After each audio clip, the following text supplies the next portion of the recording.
All right, so in this particular case, you're going to be doing what's called finding finite differences. And finding finite differences allows you to determine which polynomial function you have to choose. Okay, so they'll give you a set of data.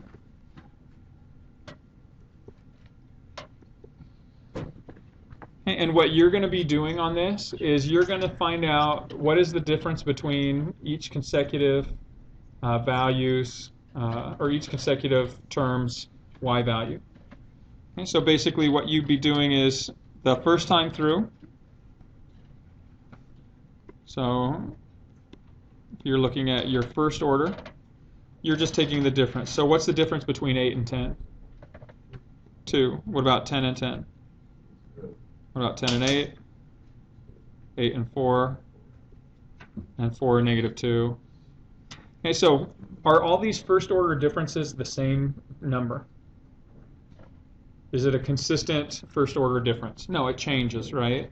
Okay, so we move on. If it had been all the same, we would have used linear regression for this. Okay, but we're going to continue to move on. So let's go to the second order differences. When we look at the second order differences, what's the difference between 2 and 0? 2, 0 and 2, 2, 2 and 4, 2, 4 and 6, 2. So we found that the second order differences are all the same. What that means then is that this data models a second degree polynomial, which is a quadratic, which means we're going to use quadratic regression. Okay, so on this one, first, before you actually plug in and use the regression formulas, you have to figure out what type of regression you're dealing with. So we found here that it's a second degree. So again, if we clear out our matrix editor, enter 1, 2, 3, 4, 5, 6. There's my x's.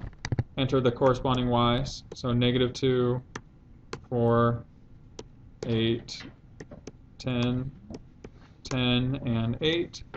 So what I've done is I've gone back up and through.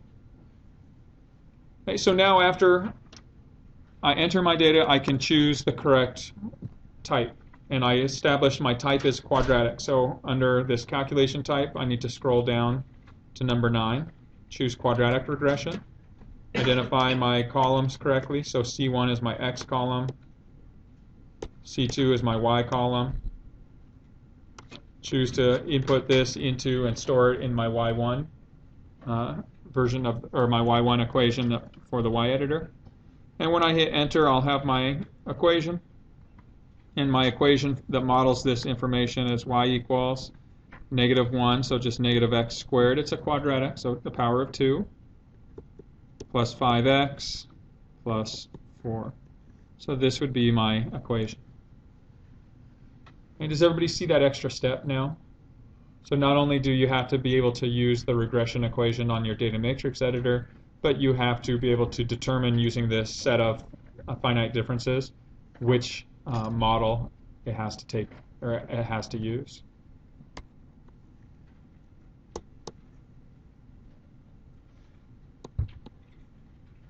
All right, so let's take a look at one other case.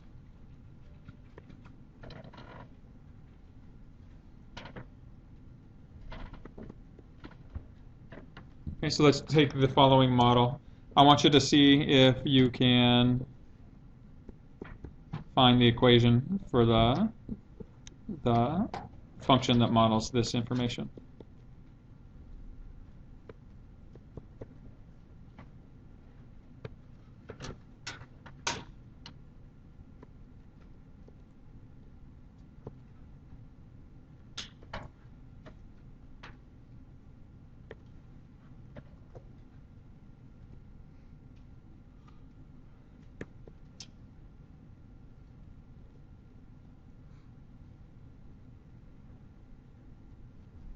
All right, so see if you can come up with the equation for the function to model this data, please. All right, just like with linear regression and quadratic regression, you can choose to use Excel or your TI-89.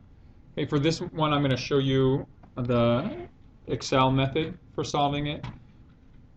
And I would probably recommend the Excel method for this type of problem where you don't know what the degree is or what type of polynomial. And as I go through it, hopefully it'll become clear why I would choose this. And regardless of what method you use, you know you have to enter your data. So on Excel, the data is really easy to enter. So 1, 2, 3, 4, 5, 6, and then go back in and enter the corresponding y's.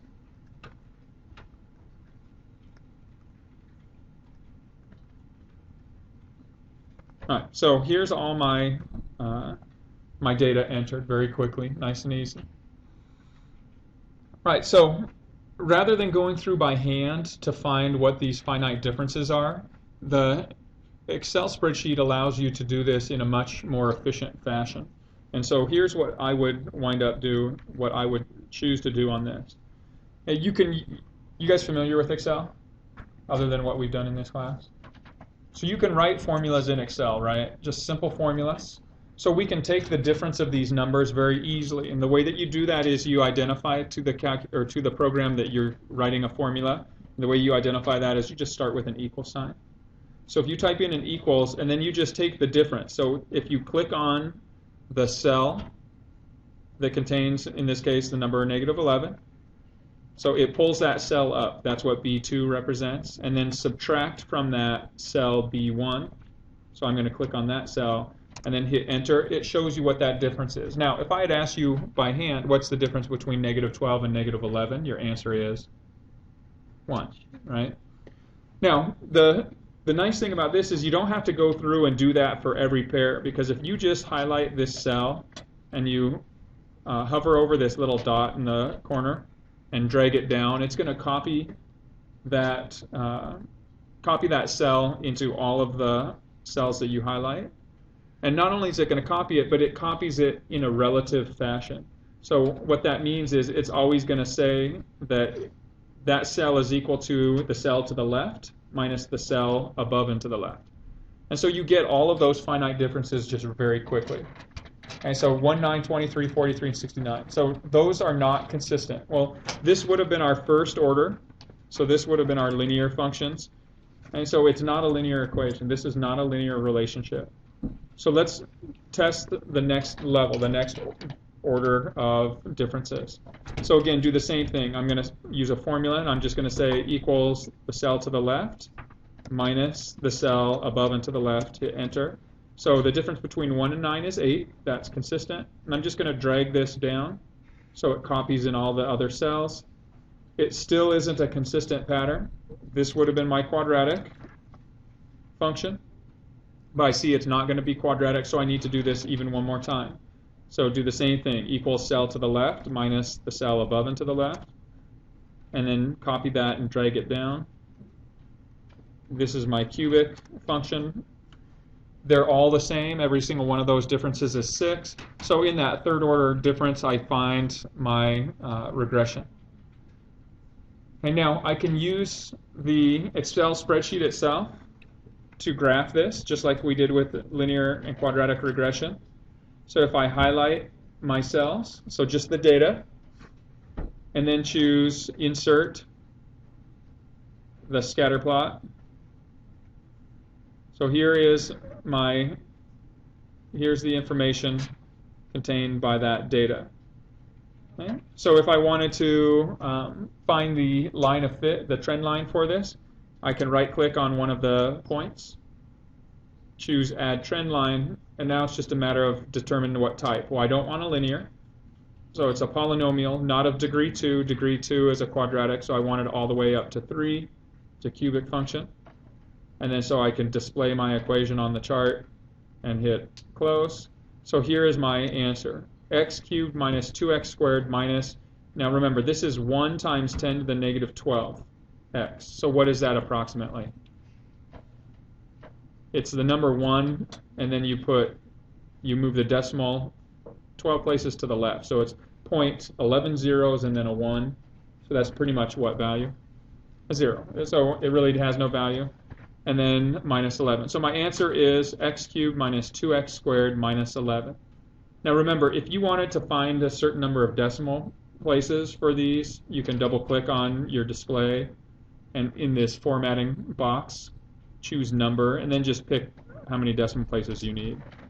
So in this case, I picked 2. It doesn't matter on this one because everything is a whole number or an integer value for these.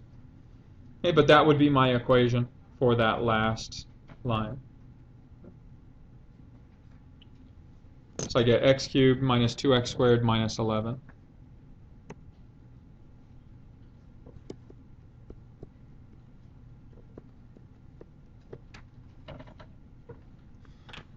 Okay, is everybody able to follow that process?